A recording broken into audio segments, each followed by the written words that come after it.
Hello everyone, welcome to another Rick's Picks. Today I'm going to be doing my review of Duke by Super 7 based off of the old 80s cartoon.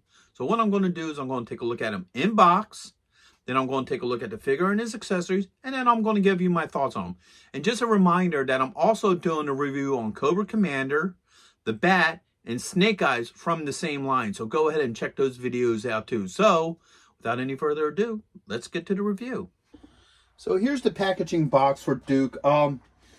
They put them in this brown box, I believe, to protect the actual box for the figure, so there's no dings or damage into it.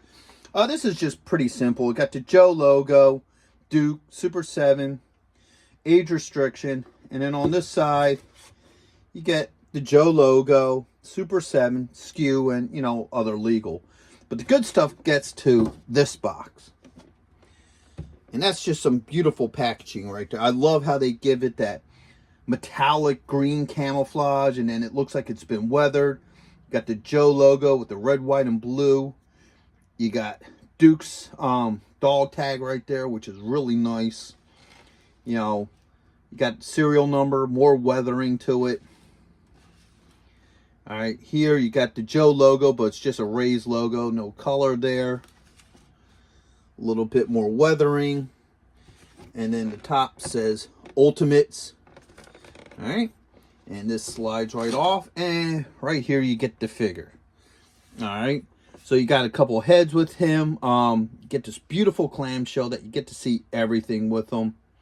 You got the Joe logo. This is just, the other side of the clamshell. Now here's the cool part. I love how they give a file card on them. You got his face, a file card, Joe, Super 7. Get this little computer piece here with a couple pictures of Duke himself from the cartoon. And I love this. I love that they brought the file cards in with this. I really wish that Hasbro would do this with the classified line, because I love the file cards. That was always a real cool thing about the Joe toys, because they all came with the little file card. Gave you a little bit of a history about the figure and what have you. So I like that Super 7 took the time and brought back the file cards. So if you look on this side, it's just your clamshell. Continue. The top is Ultimates. The bottom got the Joe logo, Super 7, your legal, and SKU. So with all that being said, let's open him up and see what he's about. Okay, so here he is out of box. He's a really nice looking figure. I love the detail to him. Let's give him the rotation. One thing that I do notice with these figures is I have a hard time keeping them on the stands, just because of the way how their hole are positioned on their feet. That they're just a hair too small for the pegs. So he may come off a couple times. He will stand on the stand. It's just when I maneuver it a lot, he may come off of it a couple times. So let's start going over some of his points of articulation. So head is on the ball joint. Okay. He has a shoulder joint, a bicep joint, an elbow joint, and a wrist joint. All right. He has a joint right here underneath the rib cage. Whoops, there goes his head. Duke, no. He has a swivel here at the belt line. All right. He has a thigh joint, a knee joint, a swivel at the top of the boot, and then an ankle joint. All right. So there we go. Got him like that. All right. And he does come with a bunch of accessories. So first off, he comes with two different heads. So he has a head here with a microphone. All right. He has another head as a yelling head. All right. He has the standard Joe rifle. All right. He has the rifle that actually came with the original Duke figure, which is nice. All right. He has a backpack, which is designed off of the original pack that the original Duke figure came with. He has these goggles here, which, once again, another thing that the original Duke toy came with. A helmet. Okay. He has a radio. He has two holding hands. All right. So it has this holding hand and this holding hand. All right. Two trigger hands. So he has this one here and this one here. All right.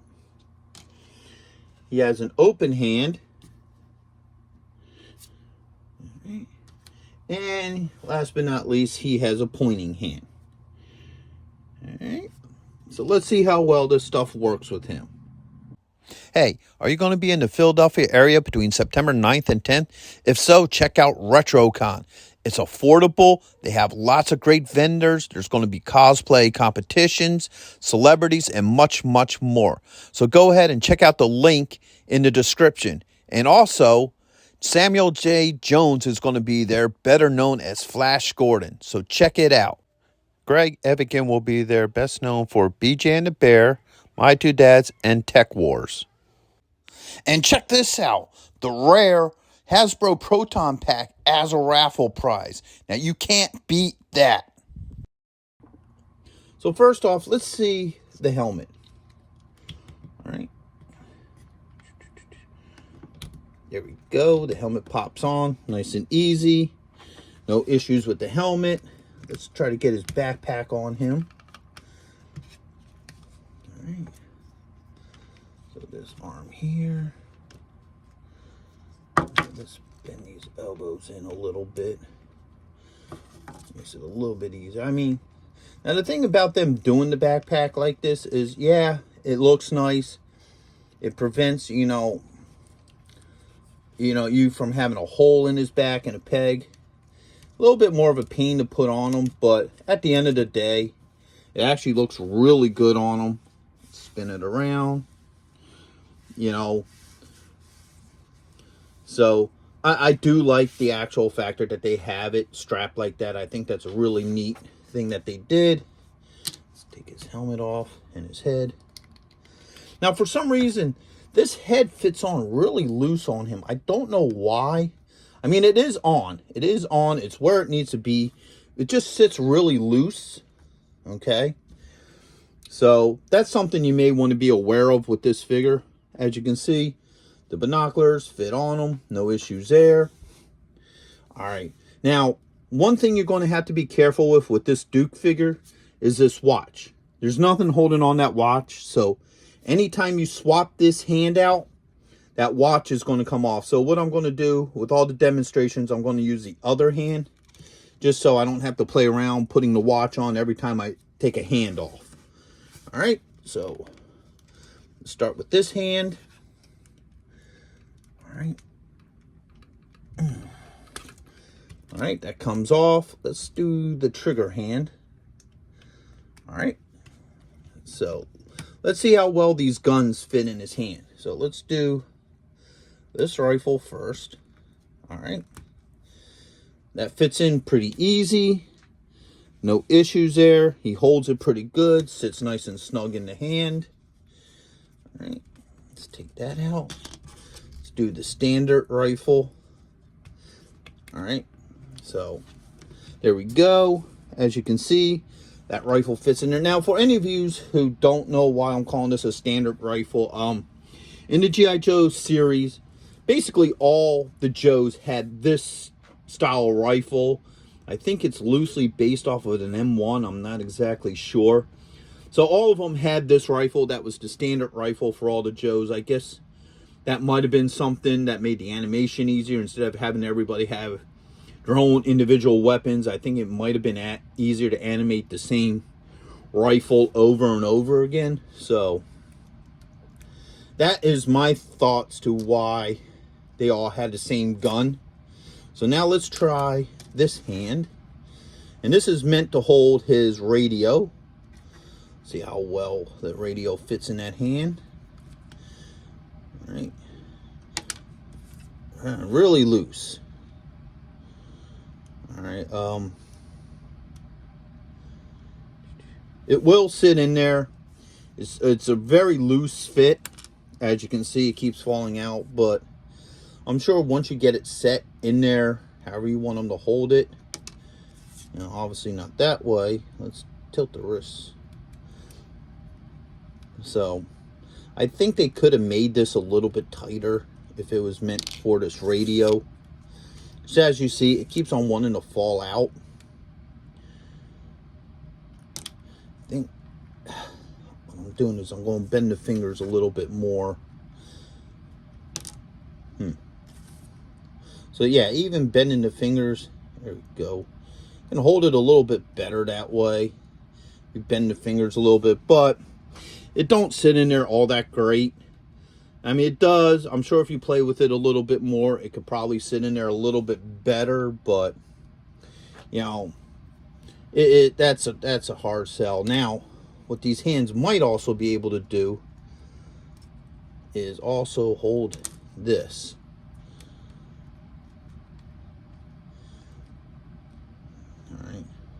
So yeah, the binoculars fit really nice in that hand. They actually fit better in the hand than the radio. Still a little bit loose, as you can see, but they definitely do fit in there a little bit better. So that might be something that they did. So if you can try to position them in a holding position, you might be able to get both hands on there to have him look through the binoculars. So that may be something that you want to try out. So all that's done. Now let's see about some of these other heads. So as I said, this head comes off really easy. I don't know why, but it does. This head goes on nicely, no issues. All right.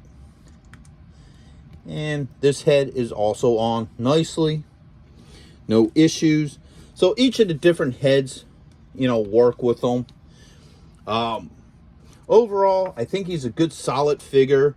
I do like with this particular figure that they actually added all of his accessories that the original 80's Joe action figure had. He would definitely look good on your table with the rest of your Joes and display. I like the look of him. If you're a Duke fan, he's definitely one worth having.